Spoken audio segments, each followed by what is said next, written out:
children, how are you all? Welcome back to SST class. In my previous class, we have discussed about women and reform. We have started the lesson, and this is lesson 8 of history. Okay, so today I am going to continue the same lesson, and here I am going to mention the name of those individuals or those personalities who fought for the support of the position of the women in the society. Okay. So, among them, Raja Ram Mohan Roy, Ishwar Chandra Vidyasagar, Pandit Ramabai, Mahatma Jyoti Phule, okay, Savitri Bai, Swami Dayanand, Justice M.G. Ranade.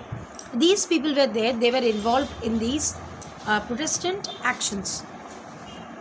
Now, Saraswati, Jyotiram Phule, Saraswati Bai Phule, they took more initiatives for promoting women education.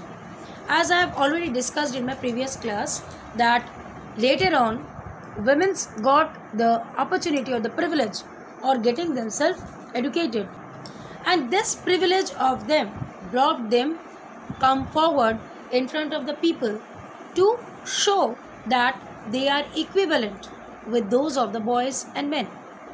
Okay, so now let's see what were the tortures which the ladies or the women category had to face in previous, like child marriage.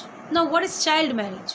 Child marriage means when a girl only reached or crosses the age of physically crosses the age of adulteration, or when she starts off with grown up lady, that age, just receiving at that age, near about like 10 to 11 years, she used to get herself connected, or she was forced rather to get herself induced in somebody's house as a wife of someone. This is the age when a girl need to play, when a baby girl need to build up her character. She need to study hard. She need to make herself acclimatized with the new surroundings of her, because she is growing up, right? At that age, without understanding anything, without getting herself matured, she is forced to take the responsibility of someone's family. Okay. So this was in 1927. The child marriage bill was introduced by Rai Sahib Harbilas Sardar, that once again attempted to eradicate the custom of child marriage. Means these people, they have tried a lot to remove this custom from our society, from our cursed society, you can say. That is in the age of 1927. Later on, this system was accepted as a Child Marriage Restraint Act, which is now known as Sarda Act, in the year 1929. Okay, next comes, how did they abolish sati? Now, sati, I have explained you in my previous class what actually sati was. Tell me, what is the fault of that girl or the lady who has got that poor destiny of losing her husband? If somebody loses her husband, that doesn't mean that that particular girl or lady is responsible for that. There are certain situations that create or bring this hard or pathetic destiny in somebody's life.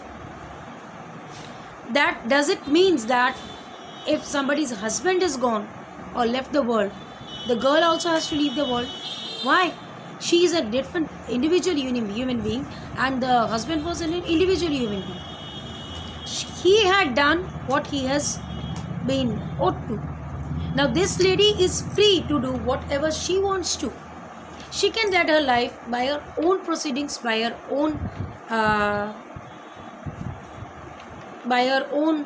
calculations, by her own dealings, by her own mind, by her own principles. She has the full right to do so. because she is remaining or sustaining in a democratic country where she is free to lead her life in her own choice. This was first fruited out that a girl cannot be considered to be sati by William Bentinck, who was appointed as the Governor General in India in 1828.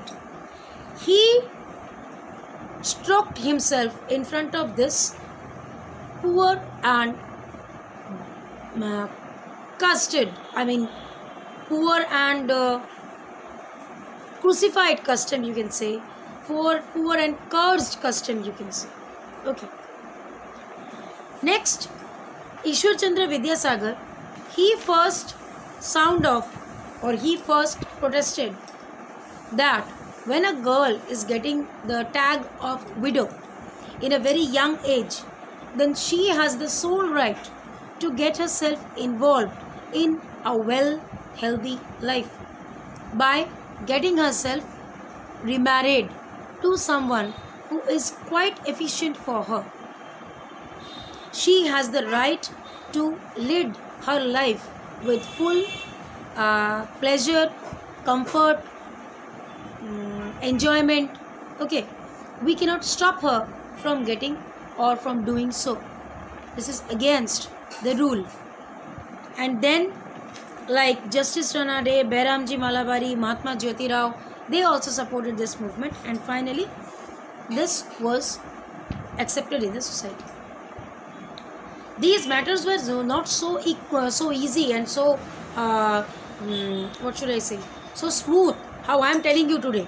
It was a huge protest, and lots of people has to lose their life. Okay. Next comes when a girl or when a lady is remaining in the society, she is also a democratic citizen. Then she should also get equal rights and privileges like the other men or male figure in the society.